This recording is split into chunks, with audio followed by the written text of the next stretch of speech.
আমি কুতুবপুর ইউনিয়নের চেয়ারম্যান সহ আমাদের নেতৃবৃন্দ যারা রয়েছেন এখানে কুতুবপুর ইউনিয়নের সকলকে আমি আন্তরিকভাবে কৃতজ্ঞতা জানাই, ধন্যবাদ জানাই।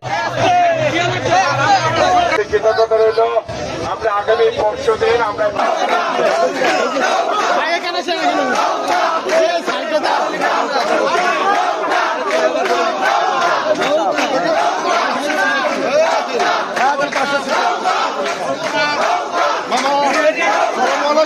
আলহামদুলিল্লাহ